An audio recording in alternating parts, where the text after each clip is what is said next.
નમસ્કાર દોસ્તો, હું પ્રોફેસર પ્રયત્કર કાનાડિયા. ગીતામાં આજે હું વાત કરીશ ગીતામાં વિષય ઉપર. મિત્રો, આપણને જીવનમાં કેટલાક માણસો એવા મળતા હોય છે કે જે આપણા જીવનના પગથિયા પર આગળ ચડવામાં ક્યાંક ક્યાંક એમનો ફાળો હોય છે, ક્યાંક ક્યાંક એમની પ્રેરણા હોય છે. આજે હું વાત કરું છું પ્રોફેસર ગીતાબેન ગઢવી મેડમ. ગુજરાત યુનિવર્સિટીમાં લગભગ 97-98માં એમણે ત્યાં પસંદગી થયેલી અને ત્યાં લેક્ચરર તરીકે જોડાયેલા. એમનો સ્વભાવ એકદમ નિખાલસ, અદ્ભુત વ્યક્તિત્વ, હાસ્ય પણ એમનું મરક હાસ્ય હોય અને વિદ્યાર્થીને એ હાસ્ય મોહી લે.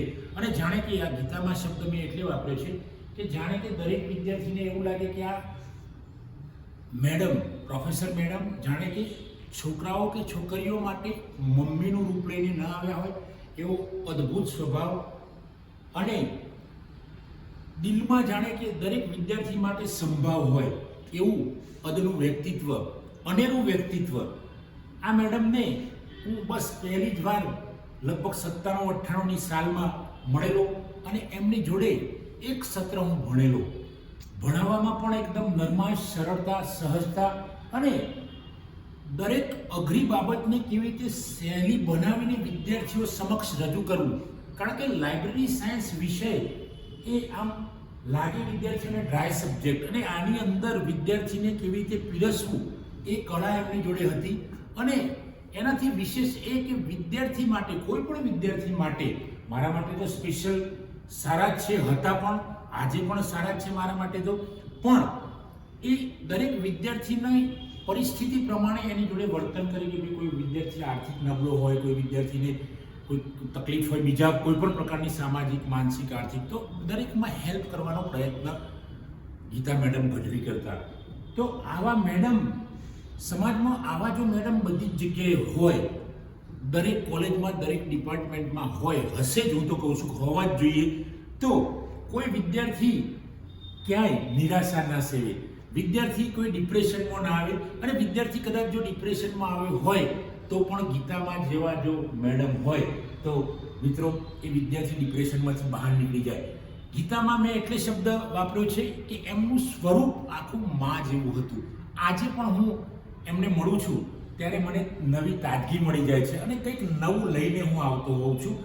બીજું કે હું તો એમનો વિદ્યાર્થી રહી ચૂક્યો હતો ગીતા મેડમનો, પણ એમણે ક્યારેય મને વિદ્યાર્થી જેવો ગણ્યો નથી. એ મને જ્યારે મળે ત્યારે હું એમને પગે લાગવા જાઉં તો ગીતા મેડમ મને હાથ મિલાવીને કહે કે તમે હવે વિદ્યાર્થી નથી રહ્યા, એ સમય ગયો, તમે મારા ઇક્વલ છો, એટલે તમે આવું વર્તન નહીં કરવાનું, મને પગે લાગવાની જરૂર નથી. તો મિત્રો, એક ગુરુ તરીકે મેડમ હું એમને પગે લાગું એ મારી ફરજ છે. એમની જોડે એક અધિકાર છે શિષ્ય પાસેથી કંઈ પણ માંગવા, પણ છતાંય કોઈ અપેક્ષા નહીં અને તટસ્થતાથી આખી જીવન જે એમને ગુજરાત યુનિવર્સિટીમાં નોકરી કરી, એમની ફરજ બજાવી, પૂરી તટસ્થતાથી, પૂરી નિષ્ઠાથી, સુંદર રીતે.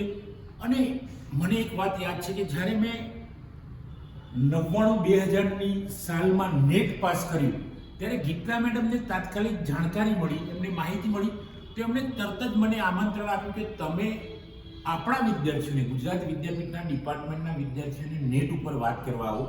ત્યારે મને થોડીક અચરજ થઈ, એટલા માટે કે થોડોક એક વિદ્યાર્થીઓ સામે બોલવાનો, નેટ વિશેની વાત કરવાનો સંકોચ પણ ખરો, પણ નહીં કે તમારે આવવું જ પડશે. એમનો પ્રેમ એવો હતો, એમનો સ્નેહ એવો હતો, એટલે હું ના પાડી શક્યો અને ત્યાં ગયો. ગયા પછી તો કોઈ પણ પ્રોગ્રામ હોય યુનિવર્સિટીની અંદર, ડિપાર્ટમેન્ટની અંદર, તો મેડમ મને નિષ્ણાત તરીકે બોલાવે, મને એ મહેમાન તરીકે બોલાવે. કોઈ પણ રિફ્રેશર કોર્સ હોય, કોઈ પણ મોટી કોઈ કાર્યક્રમો હોય, સેમિનાર હોય, તો એમાં પણ મને બોલાવે.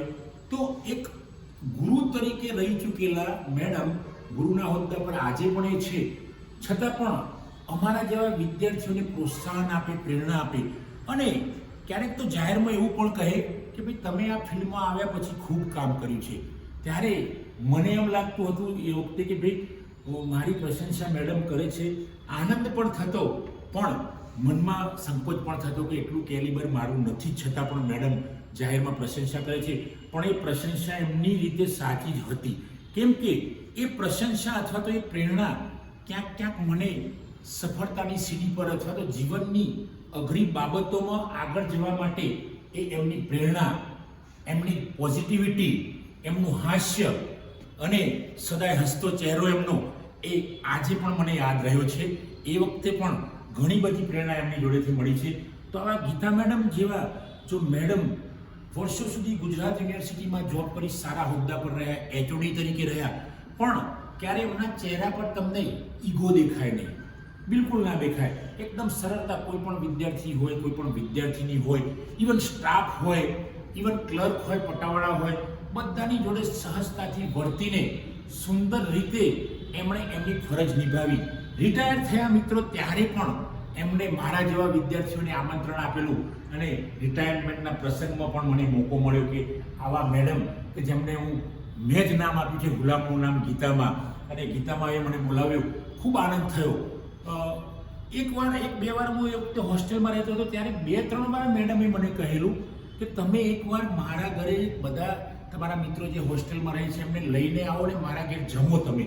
ત્યારે ખરેખર એ વખતે અમે 3 મિત્રો હતા. અમારા આંખમાંથી આંસુ નીકળેલા. એ આંસુ કયા પ્રકારના હતા એ ખબર નથી, આનંદના હતા કે દુઃખના. હું માનું છું કે બંને પ્રકારના હતા. એક તો ગામડામાંથી આવેલા હોસ્ટેલમાં રહેતા હોય અને મેડમ જેવા કે એટલે તો એકદમ આંખો જાણે રડી પડી એક આનંદની લાગણીમાં, અને બીજી લાગણી એ હતી કે ગામડામાંથી આવેલા આપણને કોઈ ઓળખતું ના હોય એ વખતે મેડમ કહેતા હતા કે ભાઈ તમે અમારા ઘરે જમવા આવો. તો મિત્રો આ છે ગીતામાની લાગણી, એમની સંવેદના, એમનો સ્નેહ, એમનો પ્રેમ, એમનો વિદ્યાર્થી પ્રત્યેનો લગાવ, અને દરેક વિદ્યાર્થીને પોતાના સમજવા.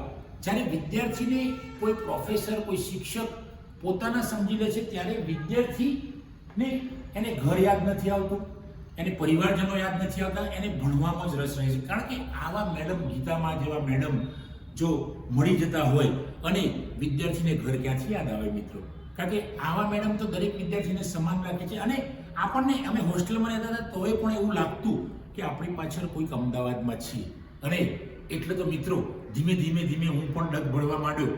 અને આ મેડમની પ્રેરણા, આમ તો હું એવું કહું છું કે પ્રેરણા સ્ત્રોત છે મારા માટે, અને અનેક વિદ્યાર્થીઓ માટે પણ પ્રેરણા સ્ત્રોત છે. કારણ કે એમની પ્રેરણા એવી હોય કે એ ગમે ત્યારે, હું યુનિવર્સિટી ગયો હોય એના પછી વિદ્યાર્થી જીવનમાંથી નીકળ્યા પછી પણ હું યુનિવર્સિટીમાં ઘણી વાર મને બોલાવ તો ક્યારેય મેડમ જમ્યા વગર ના આવવા દે. જો ચાનો ટાઈમ હોય તો ચા નાસ્તો કર્યા વગર આવવા ના દે. આવા મેડમ ક્યાં મળે મિત્રો? તો આવા મેડમને જો આ વિડીયો આપ સૌ જુઓ, અને આપણે આવા મેડમમાંથી એમના જે સંસ્કારો છે, એમની જે નેચરલ જે એબિલિટી કહીએ આપણે એને, અને એમની જે પ્રેરણા આપવાની, જુદી રીતે પરોક્ષ રીતે પ્રેરણા આપવાની, એ પ્રેરણા આપે પણ ખબર પણ ના પડે કે મેં આ વિદ્યાર્થીને પ્રેરણા આપી છે, એવો કોઈ અહમ પણ નહીં. અને છતાંય પણ આપણી સાથે હસતા રહે અને સદાય તમને કંઈક નવું આપતા રહે, કંઈક નવું વાંચીને આવે, કંઈક નવું કરવાની ભાવના.